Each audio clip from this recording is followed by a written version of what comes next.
Financial markets పై పట్టు సాధించాలనుకునే వాళ్ళు Revanth conduct చేసే వెబినార్ కోసం ఈ నెంబర్ కి కాల్ చేయండి.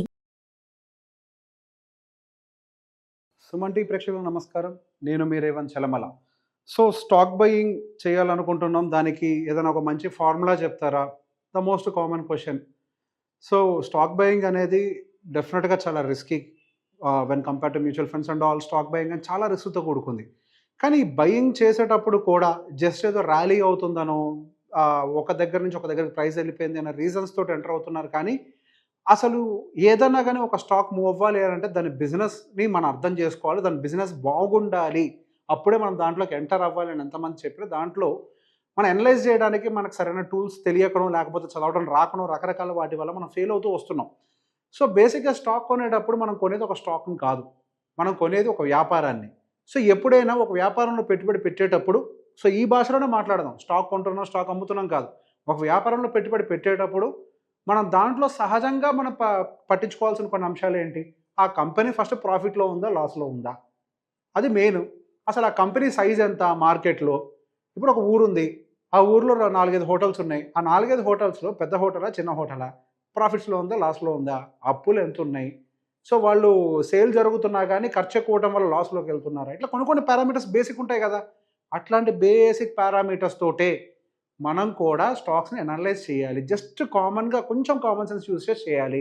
కాకపోతే when it comes to the stock market, స్టాక్స్కి సంబంధించి ఆ కంపెనీస్ అన్నీ కూడా కొంచెం పెద్ద పెద్ద సైజ్ కంపెనీస్ కాబట్టి వాటి నెంబర్స్ కొంచెం కాంప్లికేటెడ్గా ఉంటాయి. సో బేసిక్గా మనం ఇన్వెస్ట్ చేయాలనుకునేటప్పుడు ఎప్పుడైనా నేను టాప్ టు డౌన్ అప్రోచ్ పెట్టుకోండి అని చెప్తాను. ఫస్ట్ అసలు మనం ఎందులో ఉండాలి, మిడ్లో ఉండాలా, లార్జ్లో ఉండాలా, స్మాల్లో ఉండాలా, ఫస్ట్ దీన్ని ఐడెంటిఫై చేయాలి. లార్జ్ అని అంటే మనకి టాప్ 100, నెక్స్ట్ 115 మిడ్ అంటాం, తర్వాత 215 స్మాల్ అంటాం. సో బేసిక్ ఇప్పుడు నేను రికమెండ్ చేసేది ఏంటి అంటే, నేను ఇచ్చేటువంటి ఏదైనా బేసిక్ నాలెడ్జ్ అనేది మీకు మిడ్, స్మాల్, పెన్నీ స్టాక్స్ వీటికి అయితే పనికి రాకపోవచ్చు. కొద్దిగా మిడ్ వరకు ఏమో వర్కౌట్ అవుతుందేమో, కానీ ఈ పెన్నీ స్టాక్స్ ఇవన్నీ వీటికి వర్కౌట్ కావు. మన లార్జ్ క్యాప్లో నిఫ్టీ 50 లేకపోతే టాప్ 100 కంపెనీస్లో సెలెక్ట్ చేసుకోవడం వరకు కొంతవరకు ఈ అనాలిసిస్ పనిచేస్తుంది. సో బేసిక్గా ఈ అనాలిసిస్ని బేస్ చేసుకుని మనం ఎలా చేయాలి? ఫస్ట్ ఏ సెక్టార్లోకి ఎంటర్ అవ్వాలి? ఫర్ ఎగ్జాంపుల్ ఇక్కడ మనకు చూస్తే ఈ స్క్రీనర్ వెబ్సైట్, ఈ స్క్రీనర్.in వెబ్సైట్ అనేది అందరికీ ఐడియా ఉండే ఉంటుంది. సో ఈ స్క్రీనర్.in వెబ్సైట్లోకి వస్తే మనం ఏదైనా సెక్టార్లోకి ఎంటర్ అవ్వాలి అనుకున్న తర్వాత మీకు లెఫ్ట్ సైడ్ అనేది బ్రౌజ్ సెక్టర్స్ అనే ఆప్షన్ ఉంటుంది. Aerospace and defence, agri chemicals, ఇట్లా రకరకాలన్నీ ఉంటాయి. ఫర్ ఎగ్జాంపుల్ మీరు ఏదో ఒకటి you can select anything. Like మనకి ఐటీలో కూడా efficiency, IT software, IT hardware, ఇవన్నీ కూడా సపరేట్గా ఉన్నాయి. ఐటీలోకి ఎంటర్ అవ్వాలనుకుందాం. ఐటీలోకి ఎంటర్ అయిన తర్వాత సహజంగా చూసేది ఏంటి? ఇందాక మనం అనుకున్నట్టుగా అసలు ఆ మార్కెట్లో వాళ్ళ సైజ్ ఎంత, మన ఊర్లో ఏదైనా బిజినెస్ కొంటున్నాం అని అంటే వాళ్ళు ఎంతవరకు ఏ సైజులో ఉన్నారు, వాళ్ళు ఎంత పెద్దవాళ్ళు వాళ్ళు అనేది చూస్తాం. సో ఫస్ట్ ఉండే కాలంలోనే మీకు అవన్నీ కూడా దాదాపు కనిపించేస్తాయి. ఇక్కడ థర్డ్ కాలంలో మార్కెట్ క్యాపిటలైజేషన్ అంటే, సో బేసిక్గా వాళ్ళ విలువ ఎంత ఒక రకంగా చెప్పాలి అంటే మన భాషలో. సో బేసిక్ ఈ మార్కెట్ క్యాపిటలైజేషన్స్ అనే ఎఫిషియన్సీ ఇది దాదాపుగా మనకి టీసీఎస్, ఫస్ట్ టీసీఎస్ వచ్చేసరికి సుమారుగా మనకి 15,000 కోట్లకు ఉంది. సో ఆల్మోస్ట్ మనకి హెచ్డిఎఫ్సి, రిలయన్స్ తర్వాత one of the biggest companies TCS. దాని తర్వాత వచ్చేసరికి ఇన్ఫోసిస్, ఎస్సీఎల్, విప్రో, ఇట్లా రకరకాల కంపెనీస్ అన్నీ ఉన్నాయి. ఈ కేటగిరీలో ఎన్ని కంపెనీస్ ఉంటాయో అన్ని కంపెనీస్ వస్తాయి, నెక్స్ట్ కొట్టుకుంటూ వెళ్తూ వస్తూనే ఉంటాయి. సో బేసిక్గా మనం సాధ్యమైనంత వరకు మరీ ఎక్కువ వాటికి వెళ్ళకుండా ఈ టాప్ కార్నర్లో ఉండే 10-15 వాటిల్లోనే సెలెక్ట్ చేసుకొని ఆ కంపెనీస్లోకి ఒక్కసారి ఇంటర్నల్గా వెళ్ళి చెక్ చేసుకునే ప్రయత్నం చేయండి. ఆ టీసీఎస్ మీద క్లిక్ చేస్తే మీకు మంచి ట్యాబ్ ఓపెన్ అవుతుంది. వాళ్ళ మార్కెట్ ప్రైస్ ఎంత, అసలు వాళ్ళ స్టాక్ పిఈ అంటే ప్రైస్ టు ఎర్నింగ్స్. ఈ ప్రైస్ టు ఎర్నింగ్స్ అంటే ఏంటి? మనం ఒక స్టాక్ను కొనేటప్పుడు ఎంత ఎక్కువ వాల్యుయేషన్ పెట్టి కొంటున్నాం, అది సంపాదించే ₹1 మనం దాదాపుగా ₹32 ఎక్స్ట్రా పేజెస్ కొంటున్నాం అనేది చెప్తుంది ఈ స్టాక్ పిఈ ఒక రకంగా. సో బేసిక్గా ₹32 చాలా ఎక్కువ ప్రైస్ కదా అని అంటే మనం దాంతోనే డిపెండ్ అయిపోకూడదు. ఎందుకంటే బేసిక్ ఐటీ కంపెనీస్కి సంబంధించిన యాక్చువల్ పిఈ ఎక్కడ ఉంటుందో చూడాలి. ఐటీ కంపెనీస్కి ఒక రకమైన ప్రైస్ టు ఎర్నింగ్స్ ఉంటాయి, ఆయిల్ అండ్ రిఫైనరీకి ఒక రకంగా ఉంటాయి, ప్రైవేట్ బ్యాంక్స్కి ఒక రకంగా, పబ్లిక్ బ్యాంక్స్ అన్ని ఒక రకంగా. సో బేసిక్ ఒక్కొక్క దానికి ఒక్కొక్క ప్రైస్ టు ఎర్నింగ్స్ ఉంటాయి. దాని యావరేజ్గా ఉందా లేదో చూడాలి. అది ఎక్కడ చూడాలని ఎక్స్ప్లెయిన్ చేస్తా. దాంతోపాటుగా దాని బుక్ వాల్యూ ఎంత. సో బేసిక్ ఇప్పుడు మనకి టీసీఎస్ అక్కడ దాదాపు ₹4,274 దగ్గర ఉంటే దాని అసలు నికర విలువ, దాని నికర విలువ ఎంత అంటే 281. సో కంపెనీ ఒక షేర్ యాక్చువల్ వాల్యూ ₹281. ఈ ₹281కి మన ఎక్సెస్ ఆల్మోస్ట్ ఎంత, 20% అనుకుంటా, 20 టైమ్స్ అనుకుంటా పే చేసి కడుతున్నాం. ఎందుకు? ఆ కంపెనీ అంత గ్రో అవుద్ది ఫ్యూచర్లో అనేది. అదేంటి మనం ఏదో గాల్లో రేట్ ఎస్టిమేట్ చేసి కొనాల్సి వస్తుంది అని అంటే, బేసిక్ గాల్లో రేట్ ఎస్టిమేట్ చేసే మనం వ్యాపారాన్ని కొంటాం, భూముల్ని కొంటాం. ఒక భూమిని కొంటున్నాం అని అంటే మనం ఏమి రిజిస్టర్డ్ వాల్యూ ఇచ్చి డబ్బులు ఇచ్చి కట్టాం కదా. మార్కెట్లో ఏ రేట్ ఉందో ఆ రేట్ అంటాం. రిజిస్ట్రేషన్ వాల్యూ ఒకటి ఉంటుంది. Registration value is the actual price. మనం ఏదైతే ఎక్స్ట్రా కడుతున్నామో అది గాల్లో ప్రైజే. ఇన్ ద సేమ్ వే మనకి ఆ మార్కెట్లో దానికి ఉండే డిమాండ్ని బట్టి దాని ప్రైస్ టు బుక్ అనేది చాలా ఎక్కువగా ఉంటుంది.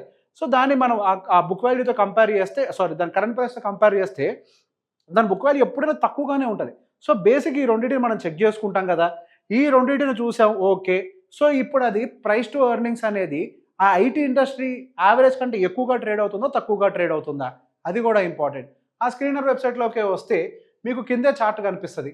ఆ చార్ట్లో మీరు మ్యాక్స్లోకి వెళ్ళి ఇక్కడ మీరు పిఈ రేషియో పెట్టుకుంటే ఇఫ్ యూ కెన్ సీ ఇక్కడ మీకు మాక్సిమం జనవరి 2006 నుంచి జాన్ 2024 వరకు మొత్తం డేటా కనిపిస్తుంది కదా. సో యావరేజ్ ఈ స్టాక్కి సంబంధించిన పిఈ ఎక్కడ ఉంటుంది అని అంటే the medium PE 24, but still మనకి ఇంకా అది కరెంట్ పిఈ మాత్రం కొద్దివరకు ఎక్కువగానే ట్రేడ్ అవుతుంది. మార్కెట్లో ఉండేటువంటి అంటే యావరేజ్ దాని పిఈ కంటే ఎక్కువగానే ఉంది. That doesn't mean company is bad. ఈ ఒక్కదాంతో దాన్ని జడ్జ్ చేయాలంటే లేదు. ఇప్పుడు పిఈ అనేది పెరగదానంటే మనం ప్రీవియస్ ఇయర్స్తో కంపేర్ చేస్తే దాని యావరేజింగ్ పెరుగుతుంది. ఎందుకు? కంపెనీల యొక్క ఆదాయం కూడా పెరుగుతాయి కాబట్టి. కంపెనీ యొక్క ఆదాయాలు పెరుగుతాయి కాబట్టి ఎంత పర్సెంటేజ్ తోటి 15%, 20%, 30% వాటి గ్రోత్ను బట్టి పిఈ రీఅడ్జస్ట్ అవుతుంది. సో కళ్ళు మూసుకొని ఇది ఒకటే పారామీటర్ కాకుండా సో బేసిక్గా ఇది ఒక పారామీటర్, మరి టూ మచ్గా డీవియేట్ అవుతుందా లేకపోతే స్లైట్ డీవియేషనా. సో బేసిక్ ఇక్కడ ఏంటి, మనం ఒక 25 దగ్గర యావరేజ్ ఉంది కదా, సో ±5 or 6 దగ్గర మనం దాన్ని ఫెయిర్ వాల్యూ అంటాం. దీని అబోవ్ ఉంది అనగానే అది ఓవర్ వాల్యుయేషన్ కాదు. ఒక జోన్ పెట్టుకొని దాన్ని ఫెయిర్ వాల్యుయేషన్లో పెట్టుకొని చూసుకుంటూ ఉంటాం. ఇది పిఈని చూడటానికి. అదేవిధంగా మనకి ప్రైస్ టు బుక్, ఈ ప్రైస్ టు బుక్ కూడా అంటే మన యావరేజ్గా దాని యావరేజ్తో కంపేర్ చేసి ఎంత ఎక్కువ రేటు బట్టి కొంటున్నాం. So when compare to that median దాని ప్రైస్ టు బుక్ యాక్చువల్గా 9.4లో ఉండాల్సింది ఇప్పుడు దాదాపుగా 15 వరకు వెళ్ళినట్టుంది. సుమారుగా 15 or 18 వరకు వెళ్ళింది, 15 times. సో బేసిక్గా అది దాని విలువ 280 రూపాయలు అయితే మనం ఏదో 15 times యాడ్ చేస్తే ఇప్పుడు కరెంట్ మార్కెట్ వాల్యూ వస్తుంది. సో దాన్ని మనం యాక్చువల్గా ఇప్పుడు కనుక టీసీఎస్ దివాలా తీస్తే మనకు వచ్చే రేట్ అంతా అంటే దాని షేర్ ప్రైస్లు 280 రూపాయలు. సో అది సహజంగా ఐటీ కంపెనీస్లో ప్రైస్ టు బుక్ కానీ ప్రైస్ టు ఎర్నింగ్స్ కానీ ఎక్స్పెన్సివ్గానే ఉంటాయి. దాన్ని కొంచెం కిందకి తీసుకొస్తే ఇందాక నేను చెప్పినట్టుగా దాని యొక్క ఇంటర్నల్స్ని మనకు అర్థం చేసుకోవడం రాదు కదా అని అంటే మీకు ఇక్కడే దాదాపుగా స్క్రీనర్లోనే దాంట్లో ఉన్నటువంటి అడ్వాంటేజెస్ ఏంటి డిసడ్వాంటేజెస్ ఏంటి రెండూ రాసేస్తాం. సో వీటిని కొంచెం చదివినా మీకు అర్థమైపోతుంది. సో దీంట్లో ఉన్నటువంటి లైక్ బ్యాడ్ థింగ్స్ ఏంటి, stock is trading at 15.2 times of the book value. ఇందాక మనం అనుకున్నాం కదా చాలా ఖర్చు పెట్టుకుంటున్నామని, దాన్నే కొంచెం రెడ్ జోన్లో పెట్టి రాశారు ఇది ఒక డిసడ్వాంటేజ్ మనకి అని. సో ద కంపెనీ ప్రీవియస్ సేల్స్ని కొంత లోవర్గా డెలివరీ చేసింది. సో బేసిక్గా లాస్ట్ 4-5 years నుంచి అంటే 2-3 years నుంచి ఐటీ కంపెనీస్ అన్ని కూడా కొంచెం వీకర్ నెంబర్స్ని పోస్ట్ చేస్తున్నాయి. ఇక్కడ అదే రాశారు, పాస్ట్ 5 yearsలో కొద్దిగా వీకర్ నెంబర్స్ పోస్ట్ చేస్తున్నాయి. అండ్ దాంతోపాటుగా దాని అడ్వాంటేజెస్ ఏంటి, కంపెనీకి అప్పులు దాదాపుగా లేవని రాశారు. అండ్ దాంతోపాటుగా రిటర్న్స్ ఎలా వస్తున్నాయి. సో ఇవి డీటెయిల్స్ అన్ని కూడా ఇక్కడ ఉంటాయి. దాంతోపాటుగా వాటి కాంపిటేటివ్ కంపెనీస్ ఏంటి, ఆ కాంపిటేటివ్ కంపెనీస్ యొక్క పిఈ రేషియో ఎలా ఉంది. మన టీసీఎస్ ఏమో 32లో ఉంటే ఇన్ఫోసిస్ ఏమో 28గానే ఉంది. అదేవిధంగా విప్రో అయితే 25గా ఉంది. సో అలానే దాని పియర్ కాంపిటీషన్స్, దాని కాంపిటేటివ్ కంపెనీస్ అన్నీ కూడా వాటికి సంబంధించిన డీటెయిల్స్, వాటి మార్కెట్ క్యాప్ ఎంత, డివిడెండ్ ఈల్డ్ ఎంత వస్తున్నాయి. డివిడెండ్ ఈల్డ్ అని అసలు పట్టించుకోకండి, ఎందుకంటే ఎప్పుడు చాలా కంపెనీలు డివిడెండ్ ఈల్డ్ సరిగ్గా ఇవ్వవు, 1%-2% లోపలే ఉంటాయి. ఈ కాలమ్ని ఎక్స్క్లూడ్ చేసేసి వాటి ప్రాఫిట్స్ పెరుగుతున్నాయా లేదా అండ్ వాటి యొక్క మార్కెట్ క్యాపిటల్ సైజ్ ఎంత ఉంది, వాటి పిఈ రేషియోస్ అనేది మాత్రం డెఫినెట్గా చూడాల్సిన అంశం.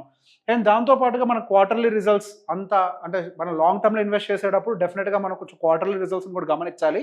ఎందుకనంటే కన్సిస్టెన్స్ గ్రోత్ ఉందా లేదా. దాంతోపాటుగా ఆపరేటింగ్ ప్రాఫిట్, ఇది చాలా ఇంపార్టెంట్ మనకి. ఆపరేటింగ్ ప్రాఫిట్ అనేది ఎలా పెరుగుతోంది, సో దీన్ని కూడా మనం కంపేర్ చేయాలి. ఇఫ్ యూ కెన్ సీ మనకి ఆపరేటింగ్ ప్రాఫిట్ అనేది దాదాపుగా జూన్ 2023లో బాగా డ్రాప్ అయింది. There could be different reasons. Expenses పెరుగుతాయి. ఎందుకు వాళ్ళ ఆపరేటింగ్ ప్రాఫిట్ తగ్గింది అంటే కూడా ఎక్స్పెన్సెస్ దగ్గర ప్లస్ సింబల్ ఉంటుంది. ఆ ప్లస్ సింబల్ చూస్తే మీకు అర్థమైపోతుంది. ఎంప్లాయీ కాస్ట్ పెరిగింది. పర్టికులర్గా ఎప్పటి నుంచి పెరిగింది ఎంప్లాయీ కాస్ట్, జూన్ సెప్టెంబర్లో 59% ఎంప్లాయీ కాస్ట్ పెరిగింది. సో 59% ఎంప్లాయీ కాస్ట్ ఉండటం వల్ల వాళ్ళకి డెఫినెట్గా కొంచెం వరకు ఆపరేటింగ్ ప్రాఫిట్ కట్ డౌన్ అయింది. కాకపోతే ఆ జూన్ తర్వాత నుంచి మళ్ళీ రివైవ్ అవుతూ కొద్దిగా పెంచుకునే ప్రయత్నం చేస్తున్నారు వాళ్ళు ఆపరేటింగ్ ప్రాఫిట్ని. సో బేసిక్ ఈ ఆపరేటింగ్ ప్రాఫిట్ అనేది పెరగాలి అని అంటే వాళ్ళకి ఆర్డర్స్ కూడా ఆపరేటింగ్ ప్రాఫిట్ పెరగాలంటే ఆర్డర్స్ పెరగాలి. ఎంప్లాయీస్ అనేది వాళ్ళు ఫిక్స్డ్గానే ఉంటారు. సో వాళ్ళకి ఆర్డర్స్ కూడా పెరుగుతున్నాయా లేదా అనేది కూడా మనకి టోటల్గా ఈ డేటాలో చెక్ చేసుకోవచ్చు. దాంతోపాటు వాళ్ళ ప్రాఫిట్స్ అనేవి ఎంతవరకు పెరుగుతున్నాయి. ప్రాఫిట్స్ అనేది అంటే నెట్ ప్రాఫిట్ అని అంటే మనకి ట్యాక్సెస్ అన్ని పోను. సహజంగా ఏం చూస్తామని అంటే మనం కేవలం ప్రాఫిట్స్ బిఫోర్ ట్యాక్స్ చూస్తాం. దాంతోపాటుగా మనం ప్రాఫిట్ ఆఫ్టర్ ట్యాక్స్ కూడా గమనించాలి, ఎందుకంటే ఇక్కడ ట్యాక్స్ వేరియబిలిటీ ఉంటుంది. సో బేసిక్ ఒక కంపెనీ ర్యాలీ అవ్వాలి అని అంటే ఈ ట్యాక్స్ తగ్గిన కంపెనీ ర్యాలీ అవ్వడానికి అవకాశం ఉంటుంది. ఎందుకు నెట్ ప్రాఫిట్ పెరుగుతుంది కదా. సో నెట్ ప్రాఫిట్ పెరగడానికి అది కూడా అవకాశం ఉంటుంది. కాబట్టి యూ కెన్ సీ దట్. మీరు గమనిస్తే కొన్ని క్వార్టర్స్ నుంచి వీకర్ నెంబర్సే వస్తున్నాయి. ఎందుకనంటే ఐటీ సెగ్మెంటే లోగా ఉంది. సో ఇట్లా బేసిక్గా you will have like different datas. అక్కడేమో క్వార్టర్లీ చూసాం, ఇక్కడేమో ఇయర్లీ చూసాం. ఇయర్లీ దాని గ్రోత్ ఎట్లుంది, క్వార్టర్లీ ప్రాఫిట్స్ ఎంత ఉన్నాయి, నెట్ ప్రాఫిట్స్ ఎంత ఉన్నాయి, ఆపరేటింగ్ ప్రాఫిట్స్ ఎంత ఉన్నాయి, ఇవన్నీ కూడా డీటెయిల్డ్గా మీకు ప్రతి ఒక్కటి ఇక్కడ కనిపిస్తుంది. దీని టోటల్ సమరీ, ఆ నెంబర్స్కి సంబంధించిన టోటల్ సమరీ కూడా ఒక రకంగా మీకు ఇక్కడ కనిపిస్తుంది. సో కాంపౌండ్ ప్రాఫిట్ ఎంత స్పీడ్తో గ్రో అవుతుంది, లాస్ట్ 3 years ఎంత, 5 years ఎంత, 10 years ఎంత, అదేవిధంగా స్టాక్ సిఏజిఆర్, ఆ స్టాక్ ఎంత సిఏజిఆర్ని డెలివరీ చేస్తుంది. సో లాస్ట్ 5 years దాని యొక్క రిటర్న్స్ చాలా వీకర్గా ఉన్నాయి, మేబీ 1 yearలో కొద్దిగా ఇచ్చింది. సో రిటర్న్ ఆన్ ఈక్విటీ ఎలా ఉంది, ఈ పర్సంటేజెస్ అన్నీ కూడా ఈ కన్సాలిడేటెడ్ డేటా మొత్తాన్ని కింద మీకు ఇచ్చేస్తారు. సో బేసిక్గా మనం కష్టపడి దాన్ని అనలైజ్ చేయడం నాకు రాదు అని టెన్షన్ పడనవసరం లేదు. సో ఏవైతే డేటాస్ మీకు కంఫర్టబుల్గా ఇందులో ఉంటాయో వాటిని చదివే ప్రయత్నం చేయండి. 1-2 సార్లు చదివితే డెఫినెట్గా అర్థమవుద్ది. 1-2 సార్లు ఫెయిల్ అవుతామేమో, కానీ 3వ సారి సక్సెస్ అవుతాం. అది అర్థమయ్యేదాకా పెద్ద అమౌంట్స్ ఇన్వెస్ట్ చేయకుండా చిన్న అమౌంట్స్ని వీటిని చదివి చిన్న అమౌంట్స్ ఇన్వెస్ట్ చేయడానికి ట్రై చేయండి. పెద్ద అమౌంట్ బెట్ చేస్తే మన అనాలిసిస్ రాంగ్ అయితే సమ్టైమ్స్ ఫెయిల్ అవుతాం.